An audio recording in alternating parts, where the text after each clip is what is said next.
updates. I'm here today on the Coaches on the Couch, and we're going to be talking to you about the balance of women in endurance sport and fundamentally what can we do about it as well. So before we go into the whole detail, I'm just going to introduce you to our two guests today. We've got Dr. Lisa Ingerfield, who's an avid endurance triathlete, or athlete even, running and triathlon, a coach at Try to Defy based in Denver, Colorado. So she's definitely in the good morning side of things. She's also the co-founder of Outspoken, the Women Triathlon Summit, and host of their podcast, Unfazed.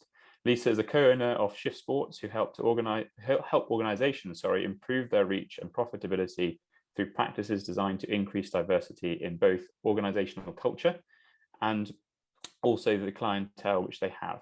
In her spare time, she also works as a consultant for the Criminal Justice Department and around ending interpersonal violence.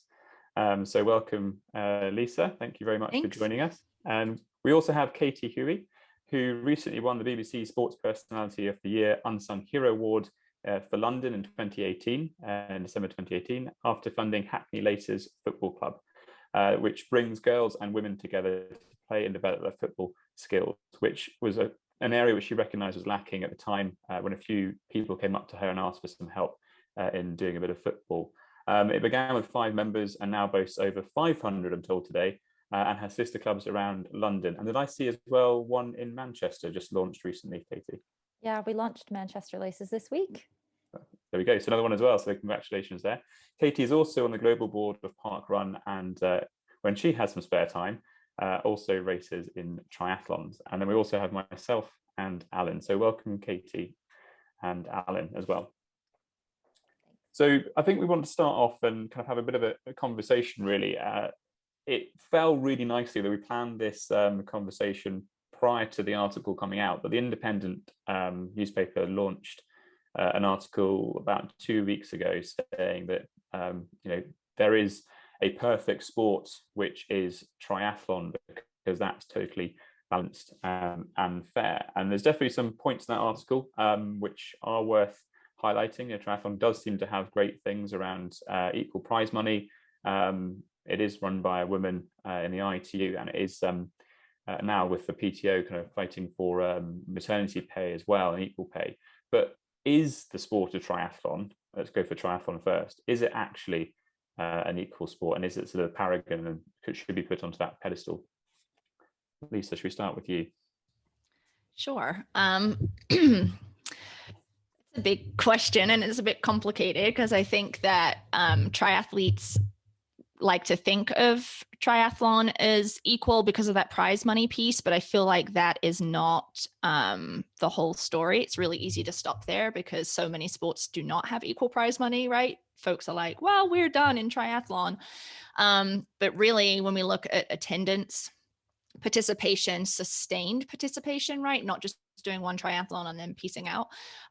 We see that, overall men still have the lion's share of participation, and then particularly white men. And then when we think about women, we have to think about not just white women, we have to think about women of color, we have to think about women with disabilities. And so when you start to look at all those nuances, then prize money at the professional level being equal doesn't necessarily represent equity in the sport. And equity and equality are different, right? So like as a woman who's experienced marginalization, since birth, right? Because women are oppressed in relation to men, like my starting line is further back than you.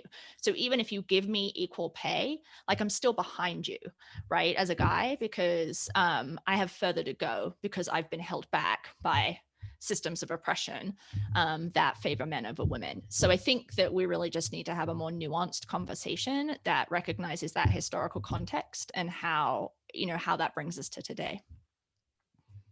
So I guess, Alan, you've sort of seen the sport change over the time that you've been coaching, but is there, Alan, you were talking about maybe the history of triathlon. I mean, triathlon itself is quite a young sport. Alan, do you want to sort of talk a little bit about the history of the sport and how kind of women have been involved for a while? Yeah, I think the as Lisa mentioned there, I think the historical context and the nuance of it all is really important to the conversation. And also, for me, I think it's always really important to try and understand those differences in equality and equity. Like, I always fall on a quick Google and check myself, because the visual representation of the people standing behind the fence is really useful to try and get that across. I'll maybe leave that to somebody who's a bit better able to get that across than I am. But yeah, obviously in terms of the context of triathlon, this is something like when I was presenting with the questions and the thoughts of this, I went back and looked at, because I think there's a difference between that historical context, but also just really, I think the article, and I must admit I've not read it, but looks at the where we are in the present and doesn't particularly consider the context or the starting point, which is what Lisa's getting at there. But in terms of the history of triathlon, it's really interesting, and the part of this wider conversation that we're having today with other sports, those sports are very different, marathon running being one of those. But obviously with the start of triathlon, in terms of, I think, what was the start of triathlon, but we'll go with Mission Bay kind of theory on that, in terms of there being, I believe, athletes of both genders taking part in that event. John and Judy Collins, who sort of started up Ironman, were participants in that event, I believe, and then also then went on to be obviously involved in the development of Ironman. And there wasn't a female finisher for the first Ironman in 1978, but Lynn Lemaire did in 1979. And when you compare that to the marathon, that's a huge difference. So marathon running, through my quick Googling, first marathon 1896, and a founding event of the modern Olympics. And obviously still in 1967, I forget her name now. What did I write down? The first female who was getting pushed around at the Boston Marathon. But it wasn't until 5 years later there was an official entry for women. Obviously there's a huge gap of 76 years there compared to the 1 year in triathlon, so that perhaps gives some context to the differences there.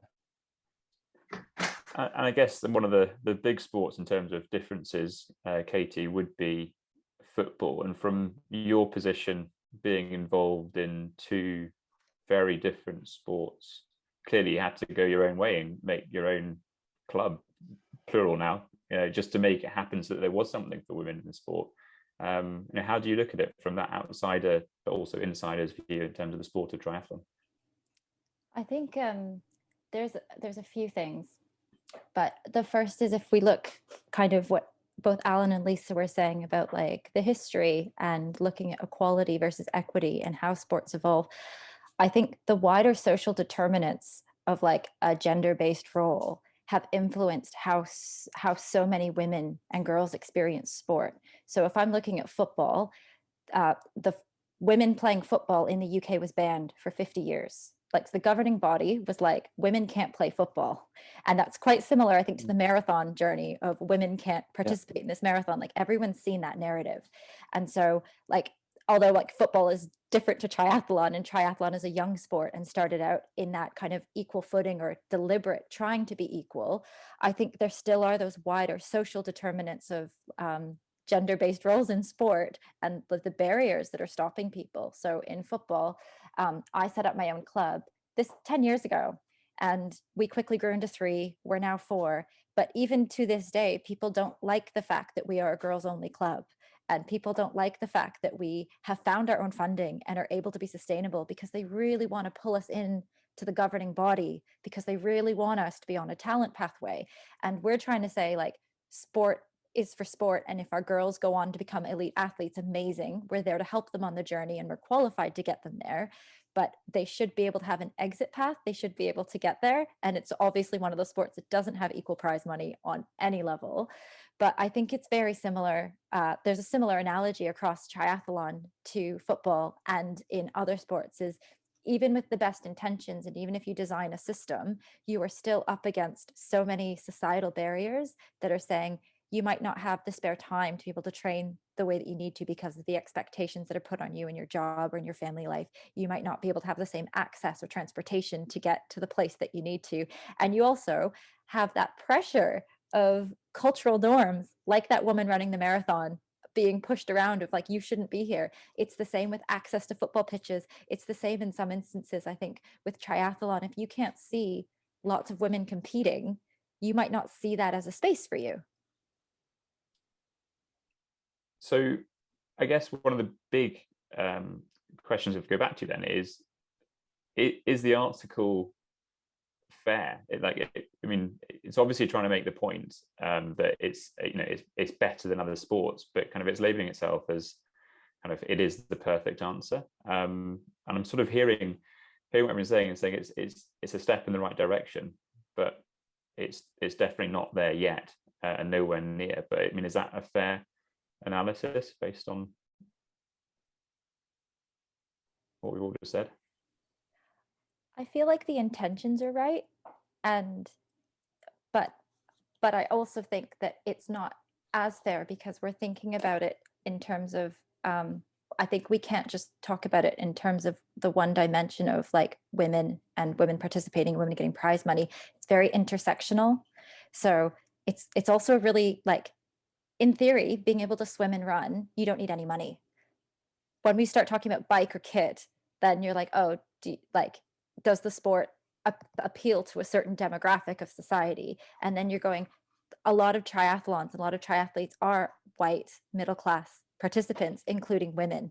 And then that's where I think you design it with the right intentions, but you still have your demographic is very limited. Yeah, I would definitely agree with Katie there that, I mean, triathlon, it's not just a little or a lot, it's like predominantly white and middle class. I mean, in the US, I think it's less than 1% African-American participation, and there's still not an African-American woman professional triathlete in the United States.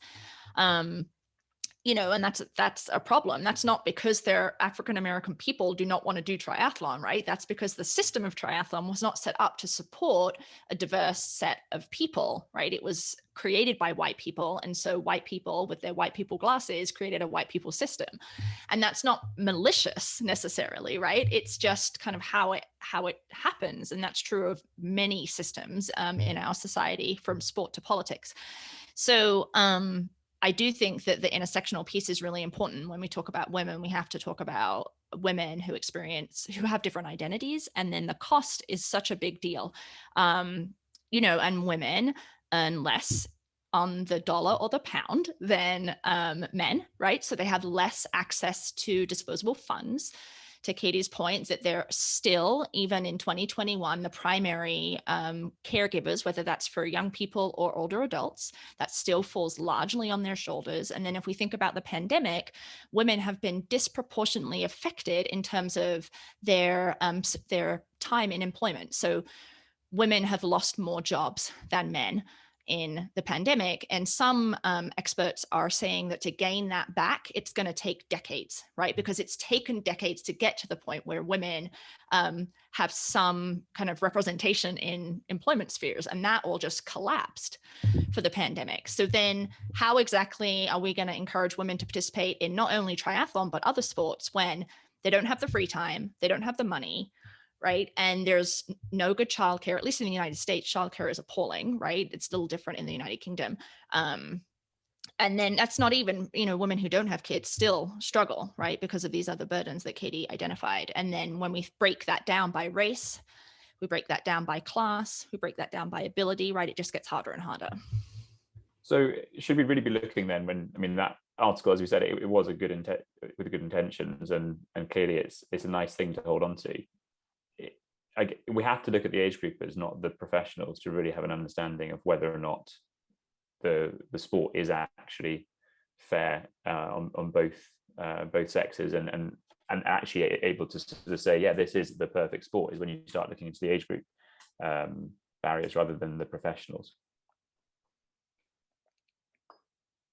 Yeah. I mean, okay. I think fair, right? Like even the term fair, we have to think about who's determining what is fair, who's writing the rules about fairness.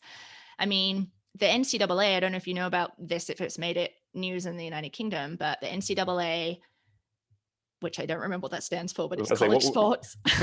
Right, okay. There's the basketball finals that are happening, right? Like March Madness is what it's called. And there's women and there's men teams, right? And men get all of the money, they get all of the exposure. And it recently blew up on social media, and bigger than that now, where a young woman who's part of one of the basketball teams showed their training facilities, which was basically a rack of weights, as compared to the men's training facilities that had like an entire gym, like a school gym full of weights and training, right? And the NCAA said it was because of space issues, which it clearly wasn't, because she also demonstrated how much space was available that could be used for the women's training facilities. So it's, you know, it's just this, it's endemic to sport that women are perceived to be less interesting, less valuable. They won't bring in as much money. I mean, we see that with soccer, with football, right? I mean, the US women's soccer team is amazing, and they are struggling to get equal pay and prize money, despite the fact that the men's soccer team is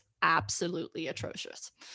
So I don't know. Sorry, this is I could get on my soapbox here. So no, I was going to bring that in actually, because the US football, the women's football team was, I mean, they went up there and made a real stand, and it was a big thing around the.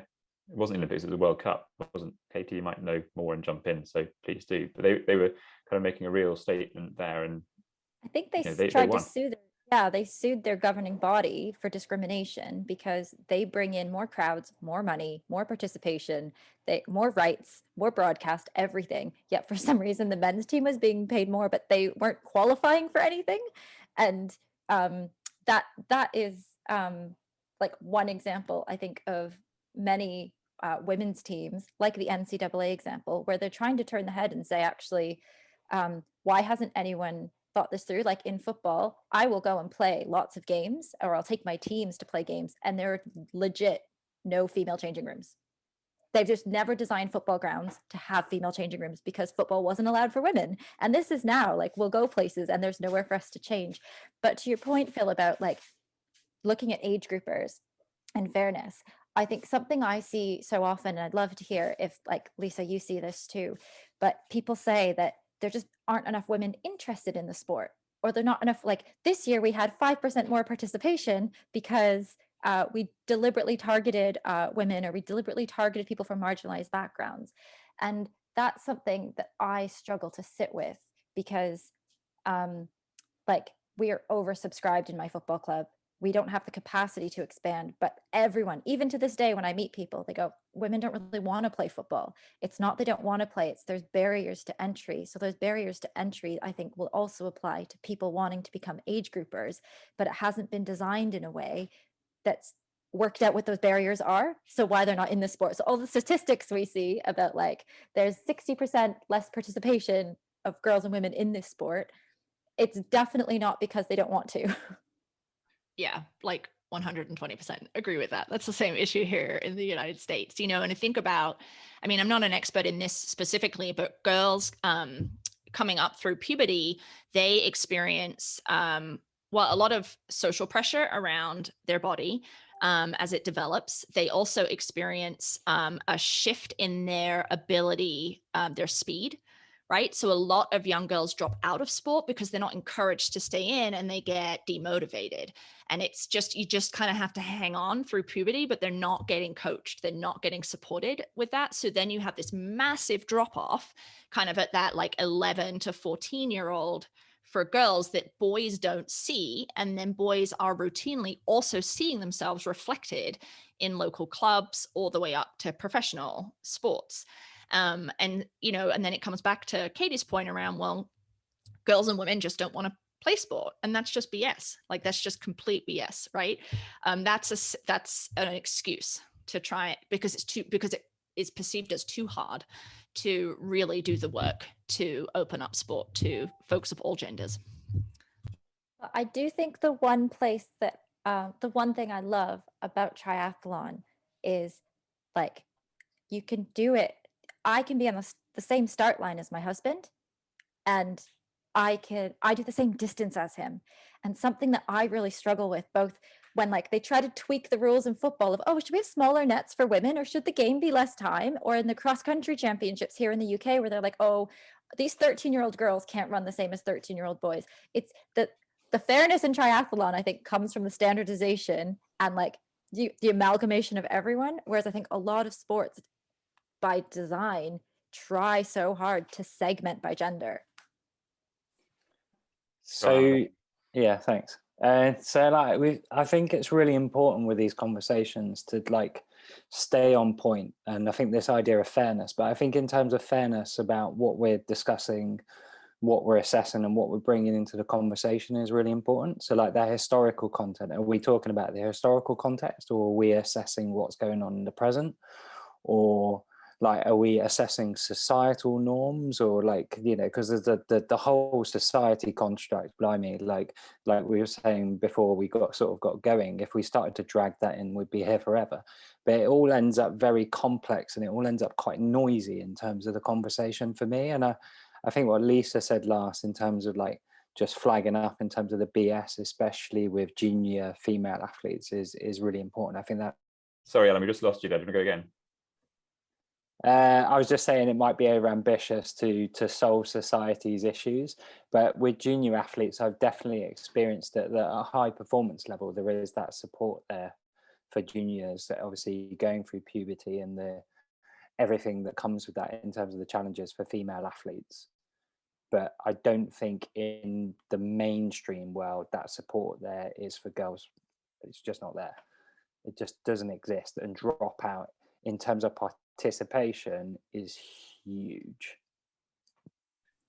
I think the coach has such an important role to play in that dropout, and having worked with teenage girls for the last 13 years in sport, like when you're coming at it from a coaching perspective where you know like all of these barriers exist for them, but if your goal is to help develop them as a person and help keep them in the sport, that might look different in some years for their training and progression to where they get to. But when they turn 18 and they decide if they want to go pro, or they turn 18 and they decide, actually, I just want to continue with sport, like it feels like everything's better off because they've had that consistency on their journey. And that's something that I think a lot about in sport. I've got friends who say that they treat their coaches like they're their counselors, but I think in some ways they've like, the coach has such an important role in keeping people in at every level, but I think in that critical age, especially in that teenage drop off, especially with girls.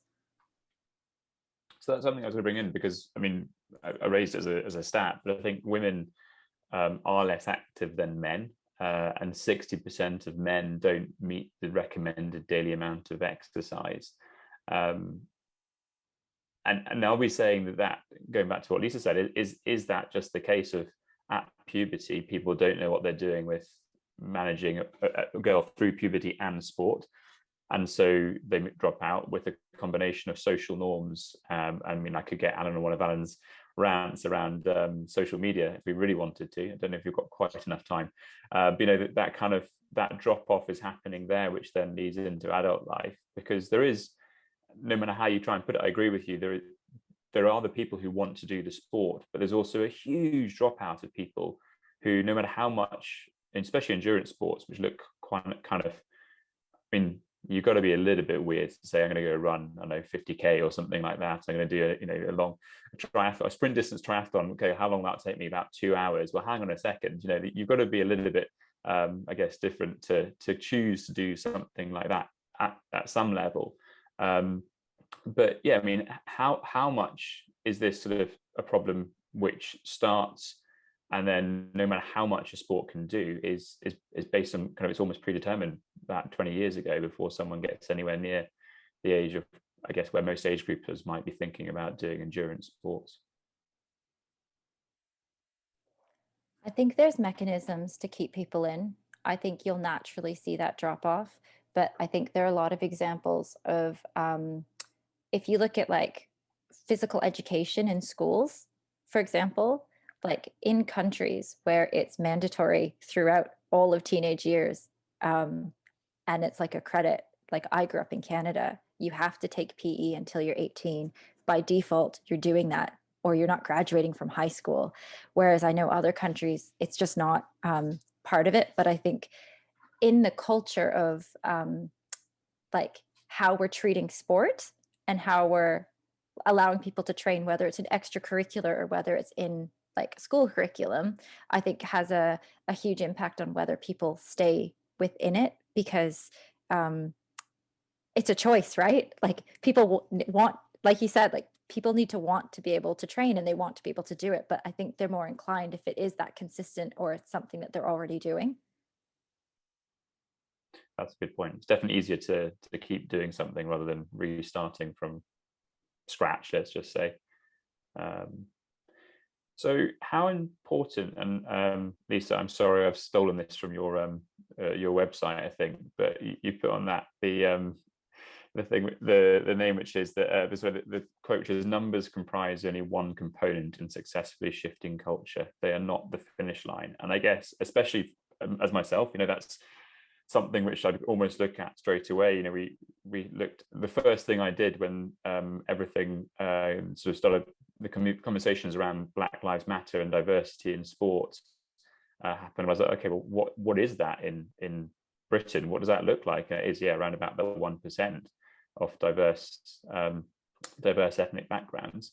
The rest of it's all white middle class. So clearly I'm in the majority sense, but the first thing I did was look to go and see what the numbers were. So what's beyond the numbers? Yeah, I mean, numbers are important, but if you don't shift the culture, then folks who experience marginalization in the world are not going to stay in the sport, right? So if you're an African-American or Black woman and you want to participate in triathlon specifically, and you go there and then someone assumes you're a volunteer or you get stared at, right, because you're the only person of color, then you're probably not going to come back to a triathlon, right? So I think about it. I used to work in higher education, and I'm not sure what it's like in the UK, but in the US, there's this movement around, it's not enough to just have students of color on campus if the campus is hostile to students of color, right? And they're experiencing microaggressions and racism and other forms of oppression while they're there. They're going to transport, they're going to leave. And that's not because they're not capable, that's because it's too stressful to be there. And I think about that same pattern in all forms of endurance sport, because it just becomes too stressful, because that day-to-day experience of microaggressions or comments or gaslighting or kind of the little things that build up over time, it just becomes not worth it. So that's the other side of the seesaw, I guess, is that yes, numbers matter, but if you don't shift the culture, then you're not going to change. Then they're not going to stay. Folks are not going to stay. And because in triathlon it's predominantly white, right? So the experience doesn't feel uncomfortable for white people in triathlon because everyone looks like you. So that's kind of what I'm getting at with that. Can I ask, with regards to triathlon, there's obviously this number that we all know that's about 70%, 30% in terms of men and women participating. So, and we've had this article that says, triathlon's fantastic, it's perfect. I'm not sure there's such thing as perfection, especially in terms of the data, for all of the reasons you just said, Lisa. I mean, Philip will tell you, I don't, numbers aren't everything is kind of my mantra, but the what are those, because in my mind, and I think it's fair to say that entry is open for triathlons, and I'm talking very specifically about age group participation here. It's an open participation. What is it that results in there not being, I know I'm going to contradict myself here, but the numbers we would look for in terms of participation? Because the entry's there, anybody can click on it.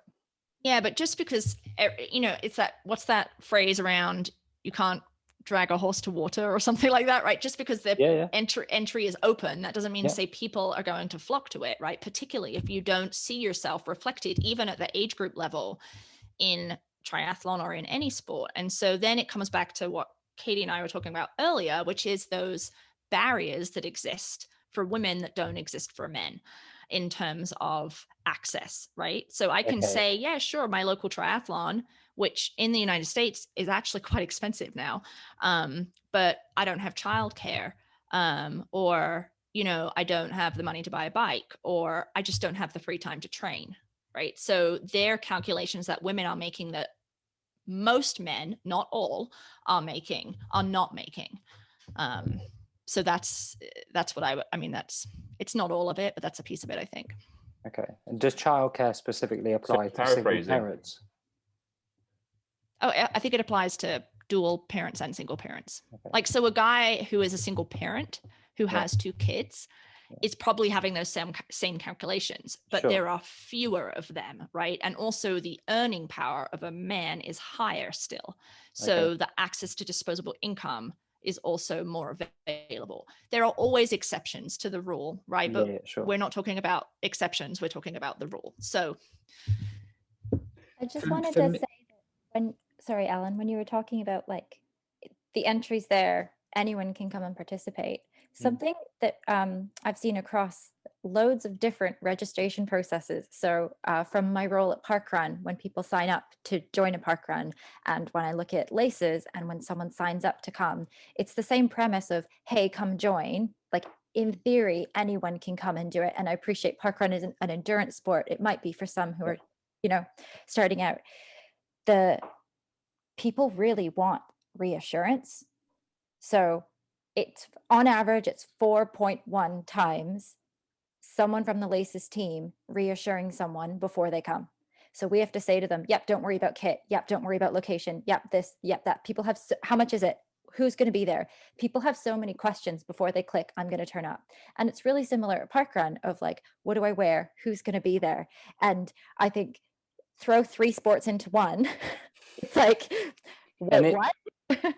Are you talking about that reassurance specifically for females?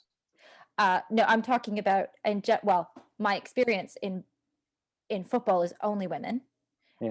And my experience with parkrun is across the board.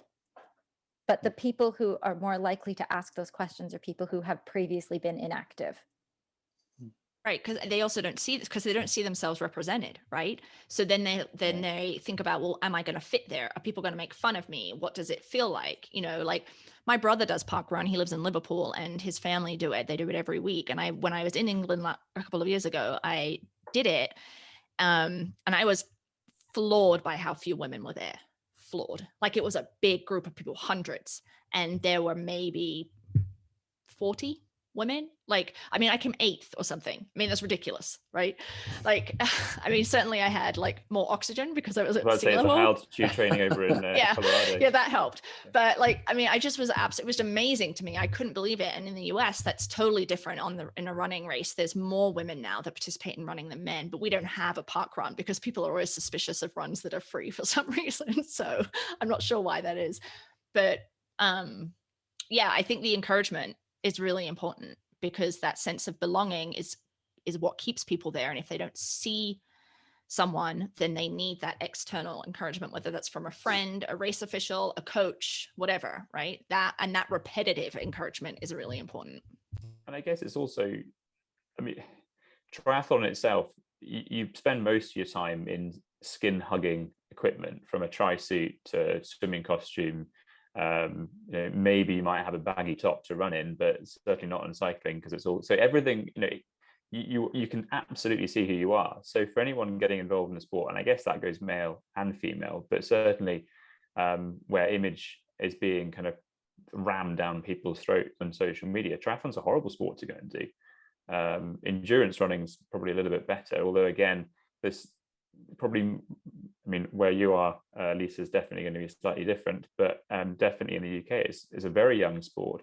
So even the photos of races are just going to be people who are veiny and muscly and looking like they're kind of a serious athlete, and it's never going to get anyone involved in doing endurance sports, because it just looks like you have to be really serious. You have to have the kit and everything else. And I mean, I guess how does a sport, endurance sport, where ultimately you have to do a bunch of training, so you are going to probably change how you look a little bit, get the message across that everyone starts, and everyone, I mean, I started swimming, and I know most people didn't come to the sport as a triathlete, and they've had a weakness and stuff, but how can you help get that message across to anybody, along with the kind of the barriers for women as well before that? I always bang on about this, but I imagine, like, if we're visualizing this, I'm all for like mass participation sports, because as soon as you increase that base, that entry level of like, get involved, it's inclusive, you're welcome, try it out, you can start to take it up to that professional elite level. And I think there are some sports that have a really great like base level, depending on what country you're in. But then I also think that there's, as you move through, like you have to have that wide base, otherwise you're not going to get people in. So if we're looking at triathlon, we only ever see, it's a young sport, so we only ever see the pros, and we think about the Brownlees, or we think about like really well-known age groupers. But like where are we seeing the people who are like in their local Lido, not even in a wetsuit, being like, I'm giving this a go? And the more accessible you can make it, especially, and from a female perspective, when we're talking about body image, the more accessible you can make it, from like however you market or PR that from an entry point, then I think you can start to build that pyramid, and you'll see a lot greater uptake in participation. Yeah, the marketing piece is really important. Shimano just released a short video. It's like 20 minutes long. It's called All Bikes, All Bodies, or All Bodies, All Bikes. I can't remember which way around it is, but it's basically a short interview kind of following these two women who self-identify as fat. And they talk about how they've been treated in terms of their bike riding and kind of growing up and being told that they can't be athletic. It's quite a moving video, but it also kind of drums home that you don't have to look a certain way to be a cyclist, you know. And because I think that we're just bombarded with that, if you know, to join Alan on his soapbox around social media, like I think that that's a huge piece of it. And the piece, I was just talking about this at a conference the other day where I was presenting, that if you are at the point, right, where you say, am I a runner? Am I a cyclist? Am I a this, that, or the other? Like the damage has already been done, right? Because the fact that you're even to the point where you're asking that question means that there's been some stuff that's happened already that has led you to believe that you might not fit into that label. So I think that's important. Like I definitely, when I started running before I did triathlon. I certainly struggled with like, well, am I a runner? Like, do I run enough to be a runner? Right? Like, so obviously I had received messages prior to that point about who is and is not a runner. And I think that that's true across all sports. And part of that is, who do I see out there doing this sport, right? And so marketing becomes extraordinarily important. Friend of mine over here, just to one last thing, she did the London Triathlon. She's an African-American woman, and she followed their social media account in the weeks running up. And, you know, out of hundreds of posts around the London Triathlon, she said she saw one image of a Black athlete as she was getting ready to fly over to the UK to do that triathlon. Like, that's a problem.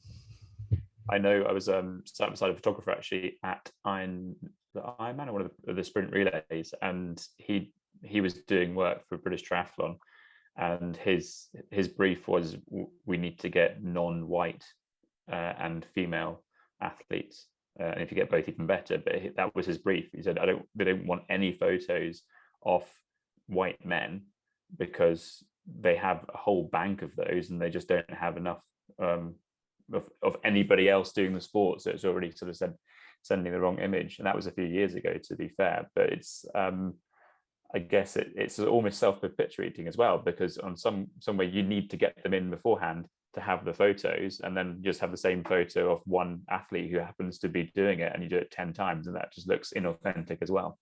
There's a massive element of chicken and egg in all of this, in every single different component. And there has to be, for me, I think there has to be a balance between build it and they will come kind of approach, and also just like, if it's a tricky tightrope that we're walking in some elements.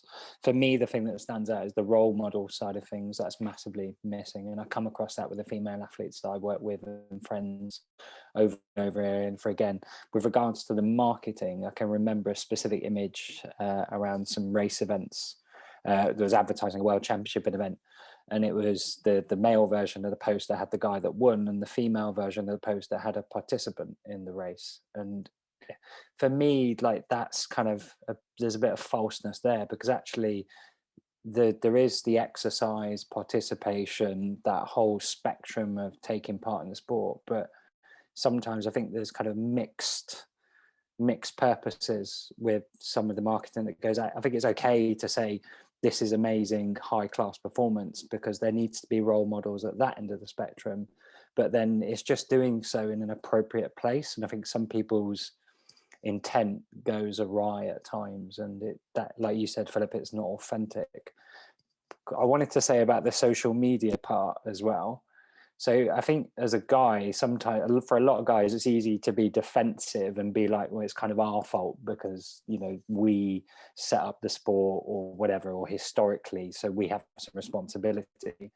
But then there's this trend around, there's obviously some aspects of social media where females may take advantage of the fact that they're female.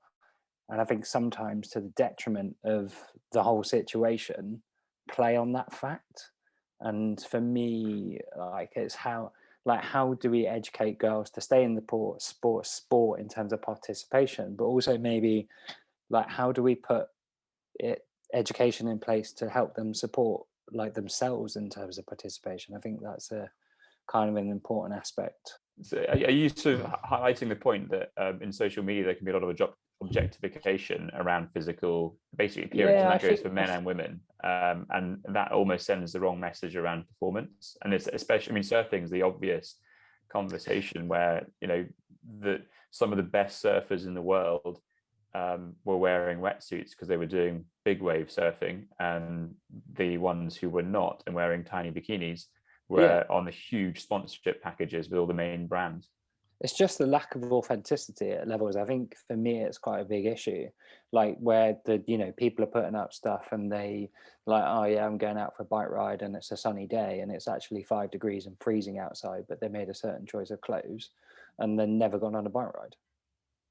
I don't know. I think it's really troubling to blame someone for their own oppression, right? So there's a concept called internalized oppression. So if I hear as a young girl growing up over and over again that the only thing that counts is my body, right? Then that's then what I follow, because I get rewarded for that. Like I think about when I was growing up, and whenever I would only get compliments, like if I dressed a certain way, or if I wore makeup, right? Or if I behaved in a certain way, that's when the compliments would come. So they're the only messages that you receive from your family, from your school, from TV, from wherever, right? Like you're bombarded with it. Then you get to a point where you've internalized that message.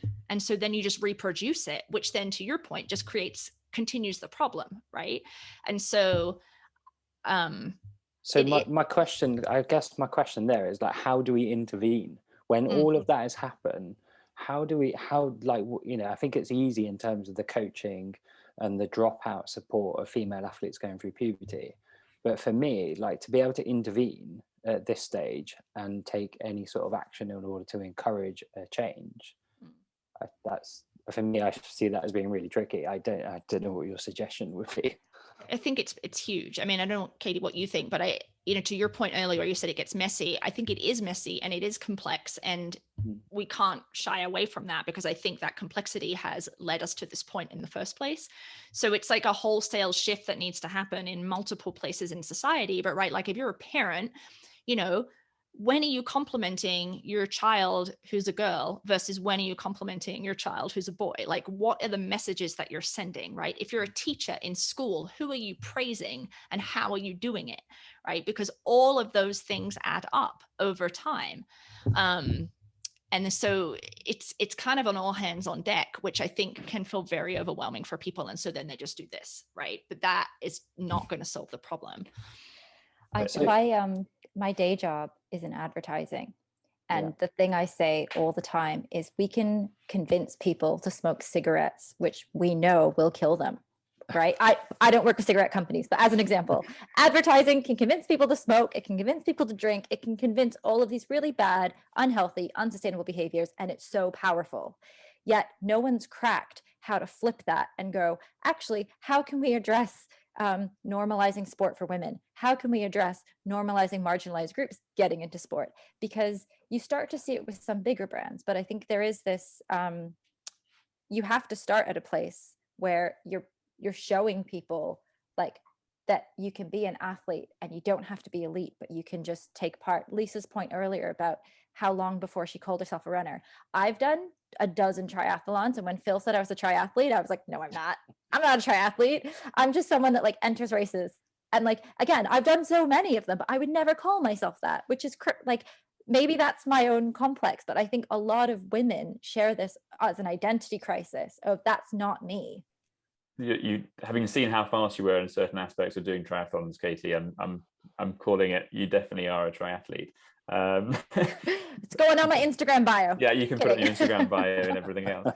Hashtag triathlete. I think the one thing which I want to go back to, Lisa, which you picked up on, I know we actually spoke when we met a while back, was that kind of casual sexism in sport.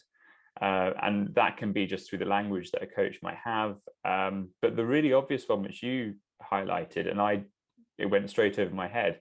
I guess that's me being a bloke. But there was the Ironman 70.3 World Championships I think it was on a Sunday for the men in France, and on the Saturday was the Ironman 70.3 Women's World Championships. And the question you asked was, why isn't it the men's world championships and the women's world championships? Why is one the world championships and one the women's world championships? And it's a really obvious point once you've raised it. Like, there is no difference in there apart from the fact that one's just for women, and that doesn't sort of sit right at all. And it's that same, kind of Sorry, go ahead. I was going to say same with the World Cup, right? It's the World Cup and the Women's World Cup, right? Yeah, language matters. Yeah, and I guess nuance matters.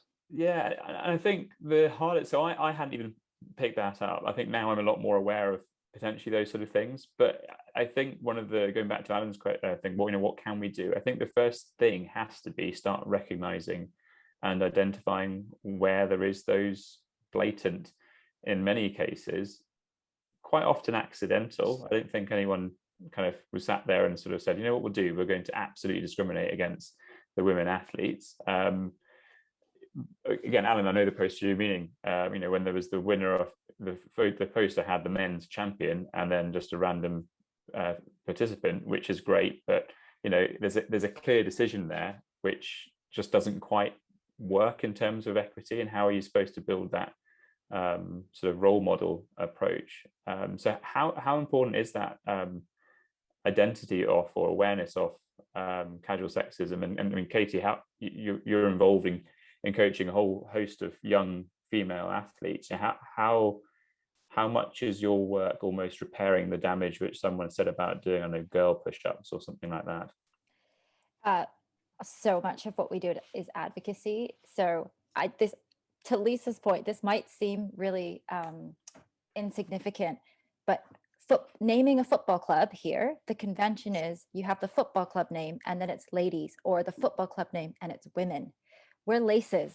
What are laces? Are they shoelaces? Like, we're deliberately a random word, because like growing up, you'd have like the Tiger Cats, or you'd have like the Argonauts, you'd have like random team names. And for us, it was so important that we weren't saying we are a ladies team, we are a football team.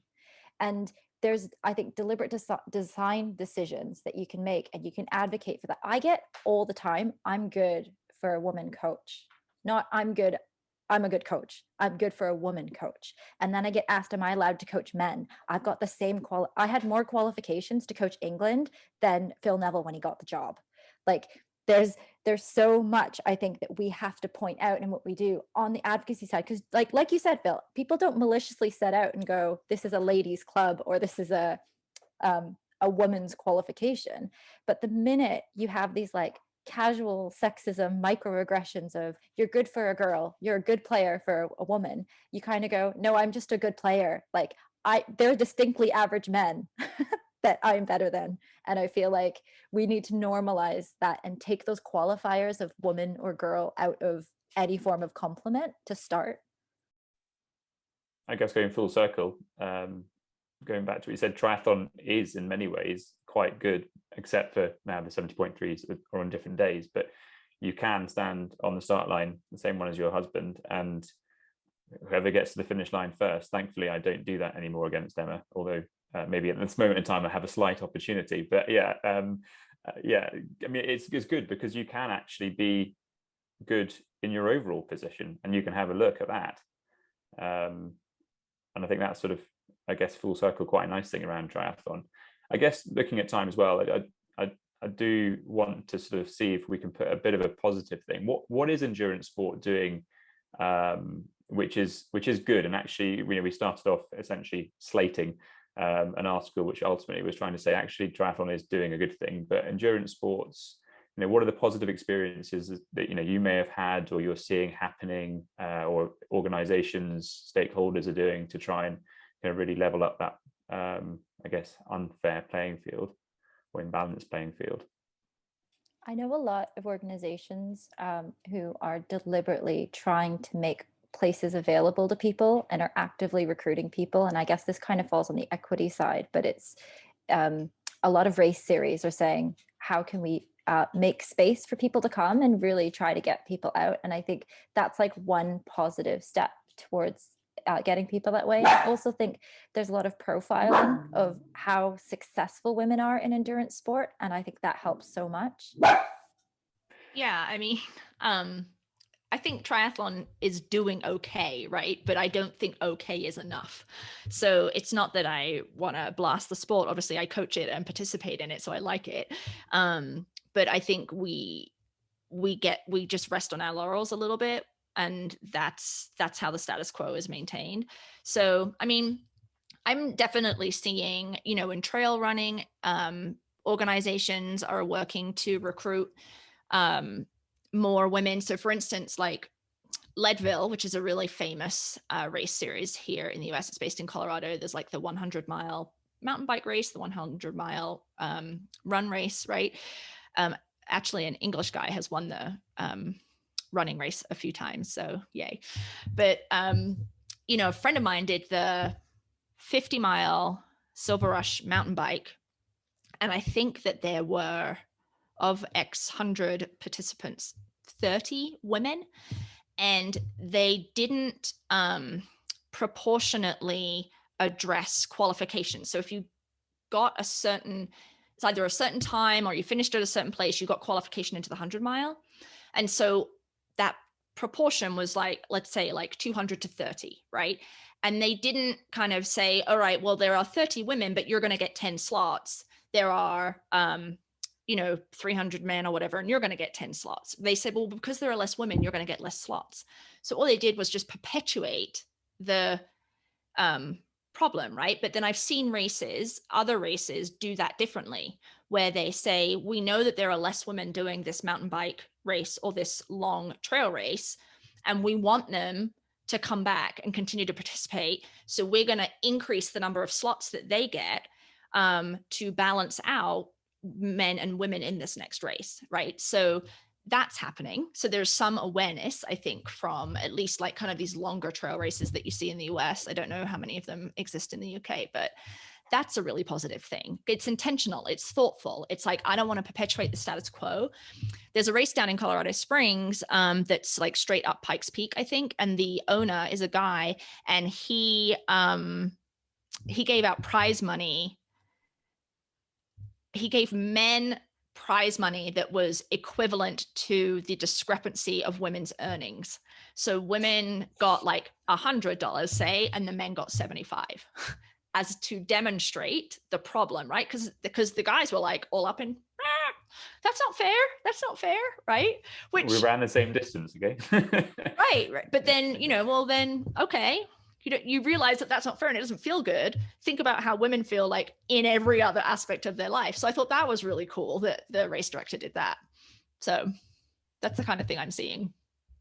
That's, I guess from my point of view, I think the conversation is coming around more. I know, and we haven't touched on this at all, apart from maybe a small section around women's girls rather going through sport and losing out when they hit puberty and kind of that drop off there. But I think the conversation now is starting to happen, even in just sort of, hang on, are we training female athletes in the right sort of way? Should we be training them differently? How should we be training them differently, if at all? And I think, some of these conversations, at least at the coaching level, are starting to raise big questions around how the sport should maybe be set up and how training should even happen, which I guess is huge compared to where it was even I mean, Alan, when you started coaching and doing kind of coaching side of things, it's a very different conversation now than sort of a few years ago.